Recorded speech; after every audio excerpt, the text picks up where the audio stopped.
গুরগাঁওতে হরিয়ানায় 10টা detention camp করেছে। আসামে লক্ষ লক্ষ মানুষকে ডিটেনশন ক্যাম্পে রেখে দিয়েছে। আপনাদের মনে আছে যখন এনআরসি হয়েছিল 17 লক্ষর মতো ভোটার লিস্ট থেকে নাম বাদ দিয়ে দিয়েছিল, তাদের ডিটেনশন ক্যাম্পে রেখেছিল, তাড়িয়ে দিয়েছিল। তার মধ্যে 7 লক্ষ হিন্দুও ছিল, মুসলমানও ছিল, শিখও ছিল, খ্রিস্টানও ছিল, নেপালিও ছিল। যারা দেশের জন্য দিয়েছে বলিদান আর অত্যাচার করে ভাষা সন্ত্রাস করে এটা দিচ্ছ তোমাদের প্রতিদান।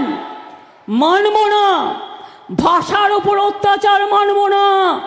সব ভাষা ভালোবাসি, কিন্তু রবীন্দ্রনাথ ঠাকুরের ভাষার উপর অত্যাচার হলে শুনবো না, নজরুলের ভাষার উপর অত্যাচার হলে শুনবো না, বিদ্যাসাগরের ভাষার উপর অত্যাচার হলে শুনবো না, নেতাজির ভাষার উপর অত্যাচার হলে